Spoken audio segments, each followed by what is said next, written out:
Magandang gabi mga kapuso, narito na tayo sa episode 12 ng Love Die Repeat. Muli nga ang nagising si Angela at napag-alaman nga niya na nagaganap nga ang time loop kapag nasapit ang alas 12 ng madaling araw. Naalala niya yung sinabi ni Gretchen, kaya sabi niya tama ang sinabi ni Gretchen. Meron pa akong pagkakataon para mailigtas si Bernard, kaya nagmadali siya. Tinignan niya yung kalendaryo pati yung orasan, ganun na ganun yung petsa. Tapos hinawakan niya yung sinagpupunan niya kasi nga buntis nga siya ngayong araw na to. At pagkatapos, tinignan din niya yung oras sa may cellphone niya. At nung tumayo siya, nakita niya meron na agad tapon ng tubig sa may sahig. Which is dito nga talaga siya madudulas. Kaya ang ginawa niya, iniwasan niya ito. At pagkatapos, pagkalabas niya ng bahay, nakita niya meron na lumilipad na paru-parong kulay itim. So alam niya dadapo ito sa kanya, pero hindi niya na hinintay pa itong dumapo sa kanya. Lumingon siya agad sa may kaliwa at nakita niya yung lalaking magtatanong kung saan yung Mulabi Street. Lumingon naman siya sa kabila, nakita niya yung magjowang hasakay sa bisikleta at yung magjowa naglalakad na bibili mismo ng lobo. Kaya ang ginawa agad ni Angela, tinignan niya yung kanyang cellphone.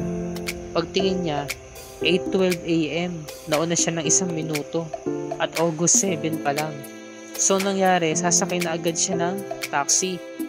May dumaan na taxi, ngunit sa sobrang kamamadali niya, nabunggo niya si Kanlaon. Sabi niya, pasensya na ho, nadali ko kayo. Pero ang tingin ng taxi driver sa kanya, wala siyang kausap. Kaya sumigaw yung taxi driver, sabi niya, miss, sasakay ka ba? Sabi ni Angela, oho, ito na ho. Saan ho tayo, ma'am? Sasabihin ko na lang po yung direksyon. Sige ho, diretso po tayo, sabi niya. Samantalang sina Bernard saka si Chloe, kinatagpo na nga nila yung kanilang kliyente para sa araw na to.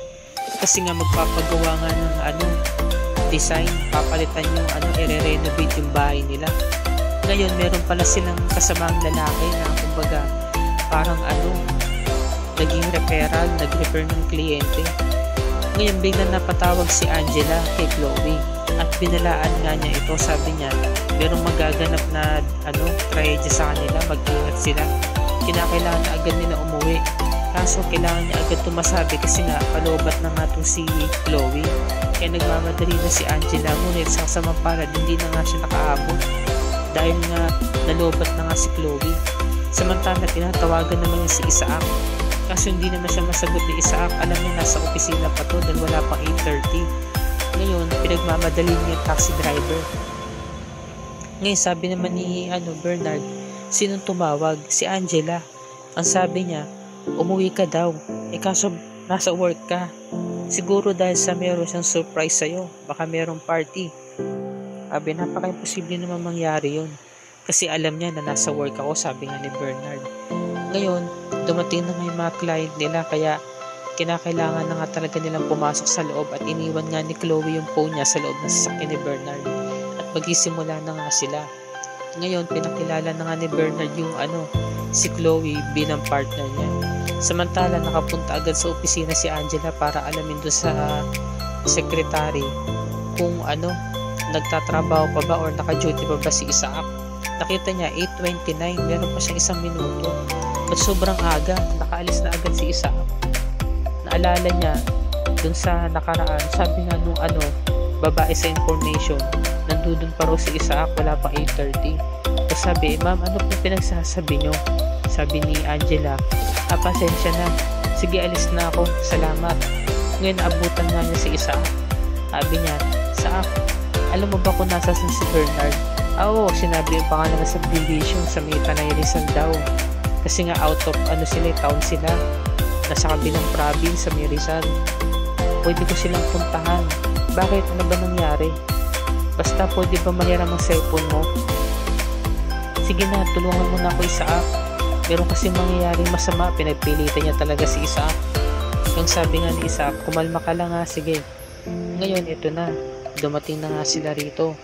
Napansin ni Chloe na para bang tulala si Bernard, balisa, wala sa sarili. Kasi nga iniisip nga ni Bernard si Angela. Ba't nga tumawag ng ganun, kakaiba? Pinapauwi siya alam naman ni Angela na nasa trabaho si Bernard. So nagtampo si Chloe kasi nga parang may something, parang may gusto nga si Chloe kay Bernard. Sabi niya, o sige, kung hindi ka okay, buti pa umuwi ka na, ako na naman mag-isa mag-handle sa clients natin. Sabi ni Bernard, Chloe, sorry na, babawi ako, di pwedeng iwan kita dito, sasapahan kita, pagpatuloy natin tong trabaho. Okay, sige, pagpatuloy mo, pero siguraduhin mo lang kaya mo ha, sabi niya. Kasi nga nagtampo nga si Chloe na wala ng gana kay Bernard, kasi nga mas gusto niya tandem sila ni Bernard. Parang ayaw niya pauwi si Bernard para makapunta agad kay Angela, kasi nga sinadya niya talaga to na sa mismong birthday ni Bernard magkaroon sila ng project para makasama niya, diba?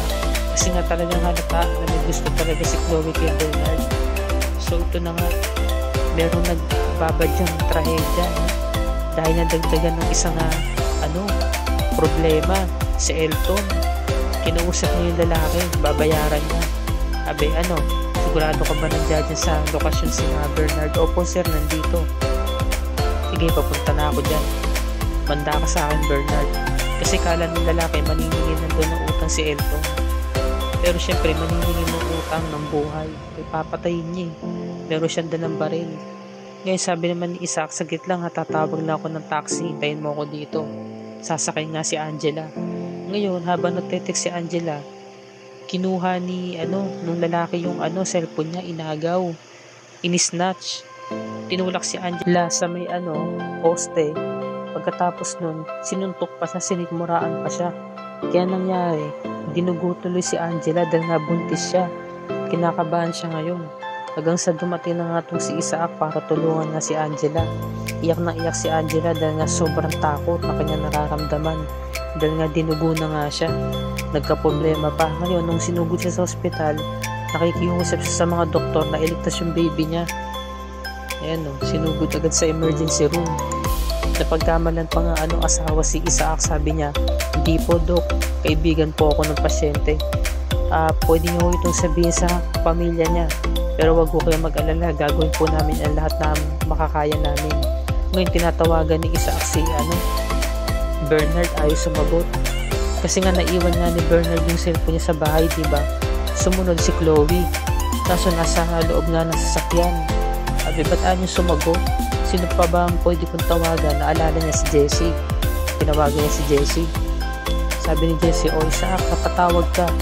Jessie, pumunta ka dito. Nasa hospital kasi si Angela eh.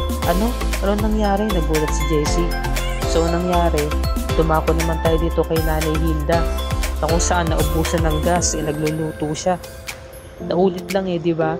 Tatawag na siya kay Angela para makautang, diba, ng pambili ng gas. Sabi niya, nako, hindi sinasagot ng manugang ko yung tawag ko. Hindi kaya nakakalata na si Angela sa paungutang ko, di bale? Makautang na lang ako sa ibang tao, kaibigan. Ngayon, dumating na nga tong si Florence. Sabi ni Jessie, tita, nasan po si Tito Ronaldo? On the way na, gamit ang sasakyan niya, kaya nauna muna ako dito. Ngayon, sabi niya, kinakailangan daw talagang magpahinga ni Angela. Kaso, napasama pa dahil nga buntis nga siya.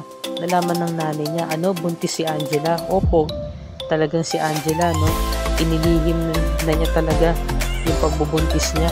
Sabihin mo, 2 taon siyang, nagtampo sa amin. Tapos pati ba naman yung pagbubuntis niya, nilihim niya.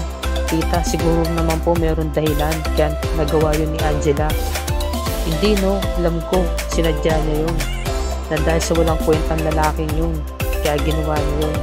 Hindi po totoo yan, sabi ni Isaac na, pwede ba huwag kang makialam dito? Hindi ka naman parte ng pamilya. Sabi ni Jessie, puminahon ho kayo, huwag ho kayo mag-away.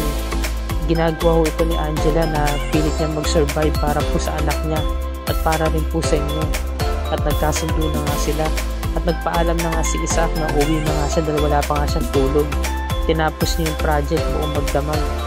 Ngayon nagkamali na nga to si Angela at nagising nga siya pasado 10:00 na, magte-10:20 na.